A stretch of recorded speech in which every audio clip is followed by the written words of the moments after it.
GST दरों में ऐतिहासिक कटौती के ऐलान से पूरे देश में लोगों को राहत महसूस हो रही है। केंद्र सरकार के इस कदम को आम जनता ने महंगाई से राहत की उम्मीद बताई। वहीं व्यापार जगत ने इसे कारोबार के लिए सकारात्मक पहल माना है। इसी संदर्भ में आज इंडिया टुडे ग्रुप ने फाइनेंस मिनिस्टर निर्मला सीतारमण से खास बातचीत की। इस विशेष इंटरव्यू में वित्त मंत्री ने टैक्स सुधार और आम लोगों को मिली राहत पर विस्तार से चर्चा की।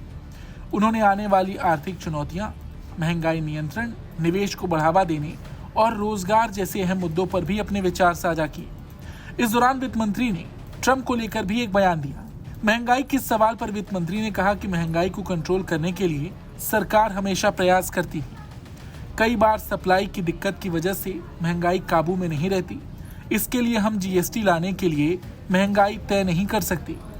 अब ट्रम्प के टैरिफ से इसे जोड़ा जाएगा, लेकिन ऐसा नहीं है। 1.5 साल पहले ग्रुप ऑफ मिनिस्टर्स बनाया गया था। उन्होंने कहा कि 300 से अधिक गुड एंड सर्विसेज के रेट कम होने वाले हैं। इसका फैसला एक दिन में नहीं हो सकता। पिछले 1 साल में मैंने बार बार आइटम को देखा कि आखिर इसका रेट और कम क्यों नहीं हो सकता और जनता को कैसे राहत मिलेगी। That may have been unintended, but no, we didn't start the exercise with that. Because I'm reading a lot of reports about how 60 BPS it will go up and so on. No, but the reform of GST, ideally, even from the 5th year, we wanted to do something. COVID and other things and the economy reviving, we couldn't take up the matter at that time. 8 years is good enough reason for us to have learnt enough lesson to correct it. That is the one and only prime objective. And of course, the objective is also to make sure that if there is a room, fiscal room, we wanted to reduce the burden. So it is rate rationalization, slab, and ease of doing business, system correction, which is a reform step.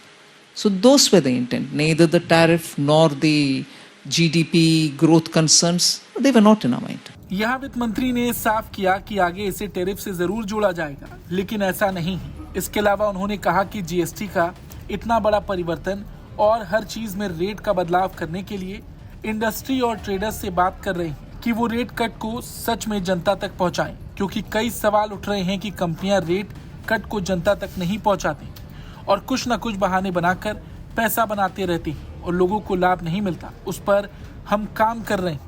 इसके अलावा वित्त मंत्री ने कहा कि अब GST good और simple है। जीएसटी आने से पहले राज्यों का कानून था, सबको मिलाकर एक जीएसटी बना, सभी टैक्स को इकट्ठा करके जीएसटी बनाया गया।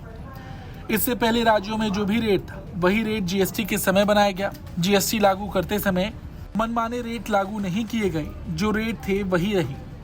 वित्त मंत्री निर्मला सीतारमण से सवाल किया गया कि क्या जीएसटी कट बिहार चुनाव में बीजेपी का मैनिफेस्टो है। इस पर वित्त मंत्री ने कहा कि ये बिहार नहीं, देश के 140 करोड़ लोगों का मैनिफेस्टो है। सरकार ने जीएसटी में बदलाव का फैसला बहुत सोच समझ कर लिया है। उन्होंने कहा कि जीएसटी में बदलाव बहुत उम्मीद के साथ की गई है, जो नवरात्रि से ही लोगों को खरीदारी पर दिखने लगेगा। उदाहरण के तौर पर 100 रुपए में पहले जो एक सामान मिलता था, उसमें अब डबल सामान खरीदा जा सकता है। वित्त मंत्री के इस बयान पर आपका क्या कुछ कहना है, कमेंट करके जरूर बताएं। ब्यूरो रिपोर्ट, भारत तक।